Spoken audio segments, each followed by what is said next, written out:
Welcome to Japan according to Akil. Everything you wanted to know or didn't think you needed to know about Japan. Hey, what's going on, everyone? I'm back with another quick episode for you guys. It's something I've been wanting to talk about for a while. Not wanting to. I talk about it with my students a bit, but I was just checking the headlines the other day, and I was like, yeah, this is something I can rant about. Again, this is what I'm kind of been trying to promise to do a bit more. All the crazy Japan-related ideas in my head and just kind of get them out. So, all right, probably seen the title. You know, it's about Shohei Ohtani, right? Showtime, big Showtime of the Anaheim Angels. Japan's biggest baseball player. You know, I like the guy. I love the guy, actually. Since I watched, I'm not a huge baseball fan. Let me say that from the jump. But as a player, as a person, from what I've seen when he played, in Japan for the Fighters in northern Japan, great player. He just carries himself really well. And, I'm happy for all the success that he's been having. But ever since he's been in the major leagues, whatever, he's famous, he's rich, whatever. But I've been honestly concerned about his career and the path that it's going down. And let me tell you why. My conspiracy theory on the whole thing, which, could be a moot point depending on how this offseason goes for him. But it's just some food for thought and something that, I just want to put out there into the world. Because basically I think that, he's getting ripped off by the league and pretty much by the Angels is kind of my 2 cents on just watching how his career has progressed ever since he's made this transition to the major leagues. And here is why. So if you don't know, Japan has, sorry, I had to just turn off the TV. Japan has this thing called the posting system. It's a really complicated kind of system where Japanese players are finally able to cut the cord of the Japanese Baseball Association and go over to the major leagues, several, I won't even try to name some of the players. Again, I'm not a huge baseball guy, but in Shohei Ohtani's case, like I was watching, him because he was a huge player, huge talent. And when he got over to the major leagues, basically teams have to Japanese teams get compensated quite a bit for the player to have the right to go over and play in the major leagues.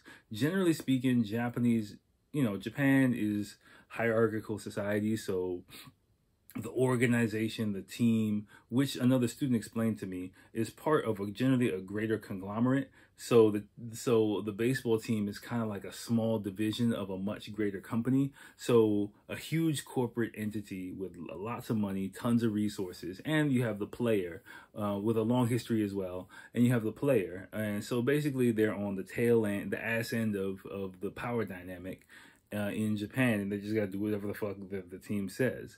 So, if a player can rise to the point where they're get the attention of Major League Baseball associations, and they get the chance to go over, they do, which is kind of what Ohtani did, Ichiro did, Matsuzaka, Matsui, a lot of legendary baseball players from Japan have done. But me watching him as he's gone over there, like, especially his salary wise, I feel like he's getting played, and he has been played by the team, by the Angels, either directly or indirectly, probably directly. I'm not shitting on the Angels. If you're an Angels fan, don't just come at me. But just the way that the business of professional sports in the West is done is very different than what it is in Japan. And let's think about this guy's career, right? Since he's gone to the league, to the major leagues, he's become like a phenomenon, right? He's huge, great two-way player, young, strong, charismatic. People love him. Japanese people love him. American people love him. Everybody fucking loves him, right? Now, this dude is making, I believe, don't quote me on it, but I believe he's making $5 million a year. He's $5 million a year, but compared to what a player of his stature should be making, it's peanuts, basically. And he's been making that shit for like almost 5 years. He's been over there like 4 or 5 years. Which in his original contract makes sense. Like, that's the thing. The first contract, as a result of the posting system, I think after Matsuzaka, I believe, a pitcher, the Boston Red Sox had to pay like $100-something million for the rights to sign him. Then like he got $100-something million, and after that they kind of was like, okay, it's enough of this shit, and they changed the system. I don't know the ins and outs of how, but his contract is just $5 million. He goes, and generally he's a talent. He's gonna play through that first contract, and be compensated on the back end, right? That's what you think. And I've been watching him. I'm like, okay, he's playing through this contract.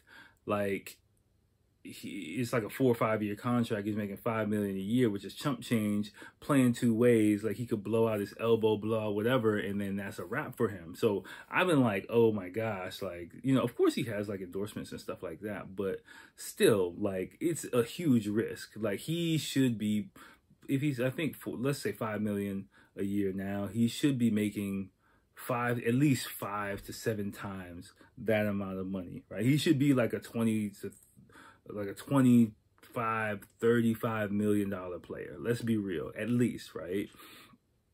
Now, he's, I believe, in the final year of his contract. Last year, he had an MVP season, right? And I was like, please, motherfucker, sign your contract now. Because we all know, like, in professional sports, coming off of like an MVP season, the season that he had the previous year, that's when you have the most leverage, right? That's when you got the team by the balls, basically. And you have the opportunity to break the fucking bank and get like a huge max deal. Now, I don't know the ins and outs of the posting system. And even I don't know if he was able to sign early or he had to play out his original contract. But generally speaking, like, a team, if they have the ability to sign a player, they don't let the contract expire, because that opens up other teams to the negotiating table, and they can possibly lose that marquee player for nothing. So generally, players sign the year before their contract expires.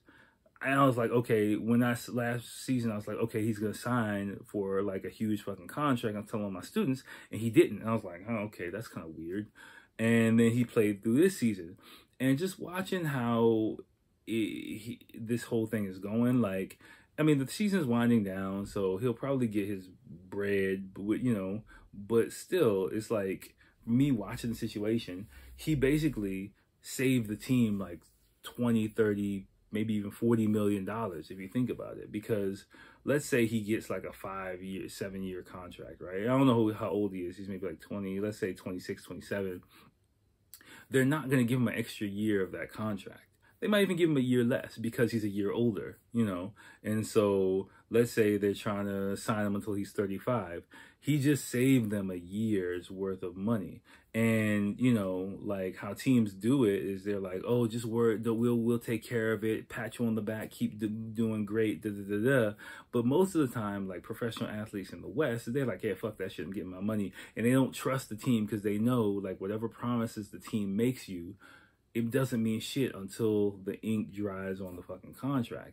But remember, Ohtani is a Japanese player. And so he comes from that Japanese kind of system, respect for the fucking team culture kind of thing. And I think he's still a little bit brainwashed with that shit. And so the team, I believe, my personal opinion, I believe he chose the Angels because they were like, hey, whatever you want, we'll let you do whatever. It's all good. You want to play two ways, you want to pitch, you want to hit, we don't give a fuck. Just come on over, we'll let you have fun. And he's still enamored by that team culture, and he's still young enough where, the finality of the game hasn't hit him yet.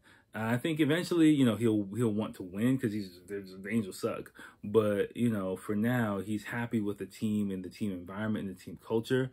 Then he'll get his money. Then maybe he'll want to win, is what I kind of imagine will be the progression of his career. But now, I mean, that has allowed him, in my opinion, allowed his judgment to be clouded. And he's kind of like, maybe like, his agent, like, chill, it's fine, we'll take care of it, don't push hard.